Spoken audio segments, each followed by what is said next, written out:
Hello everyone. Cooking சீரீஸில் நம்ம அடுத்தபடியாக பார்க்க போகிற ரெசிபி என்ன அப்படின்னு பார்த்தீங்கன்னா மீன் குழம்பு. இந்த மீன் குழம்பு வந்து நான் என்னோடய மாமியார் கிட்ட கற்றுக்கிட்டேன். ரொம்ப ரொம்ப ரொம்ப டேஸ்டியாக இருக்கும். ஸோ உங்களுக்காக இன்றைக்கி செஞ்சு காமிக்கலான் இருக்கேன். வாங்க பார்ப்போம். இந்த ஃபிஷ் கறி ரெசிபிக்கு நம்ம எல்லாம் அரைச்சி செய்ய போகிறோம். ஒரு 15 சின்ன வெங்காயம், ஒரு முழு பூண்டு, ஒரு டீஸ்பூன் அளவுக்கு மிளகு சேர்த்து அரைச்சி வச்சுக்கணும்.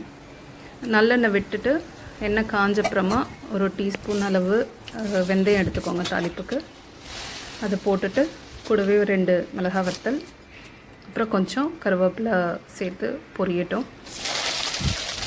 அது பொரிஞ்ச பின்னாடி அரைச்சி வச்சுருக்க இந்த மசாலாவை ஆட் பண்ணிவிடுங்க.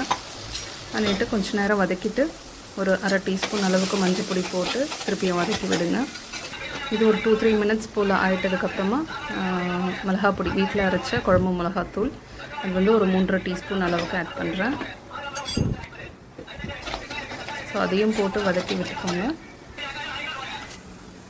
தக்காளி பார்த்திங்கன்னா 4 தக்காளி எடுத்து அதையும் விழுது மாதிரி அரைச்சி கூடவே மசாலா கூட ஆட் பண்ணி திருப்பியும் வதக்கி விடுறேன்.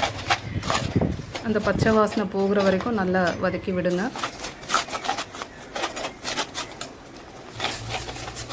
ஸோ ஒரு 5 மினிட்ஸ் போல் ஆயிடுச்சு. இப்போ வந்து ஒரு 2 கிளாஸ் அளவுக்கு தண்ணி ஊற்றி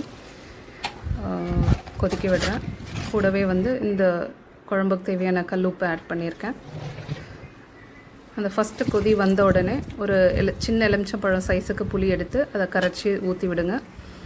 அது கொஞ்சம் பாதியை கொதித்து வர்றதுக்குள்ளே நம்ம தேங்காய் பால் எடுத்து வச்சுப்போம். அரை முடிக்கும் கம்மியாக கொஞ்சம் தேங்காய் எடுத்து தேங்காய் பால் எடுத்து வச்சுருக்கேன். ஸோ அந்த புளி கரைச்சலோடு கொதித்து கொஞ்சம் பாதியாக அடங்கியிருக்கு. இப்போ வந்து தேங்காய் பால் ஆட் பண்ணி இன்னும் கூட நல்லா சுண்டட்டும். நல்லா குழம்பு திக்காகிற வரைக்கும் அப்பப்போ பார்த்து கிளறி விடுங்க. ஸோ நல்லா திக்கானதுக்கப்புறமா ஃபிஷ் ஃபைனலாக ஆட் பண்ணுறோம். ஆல்மோஸ்ட் டிஷ் ஃபினிஷ் ஆகிற நேரம் தான். ஸோ மீனெல்லாம் போட்டுட்டு ரொம்ப கிண்டி விடாமல் கரண்டி போட்டு நல்லா அடிவாக்கில் மட்டும் கொஞ்சம் திருப்பி விடுற மாதிரி பண்ணுங்கள். ஒரு 5 மினிட்ஸ் போல் சிம்லேயே இருக்கட்டும். திருப்பியும் வந்து ஒரு சும்மா திருப்பி விடுங்க, மீன் திருப்பி விடுங்க. அடிவாக்கில் கரண்டி நல்லா அடியில் போகணும். ஒரு 2 மினிட்ஸ் போல் விட்டுட்டு கொத்தமல்லி போட்டு இறக்கி விட்டுருங்க.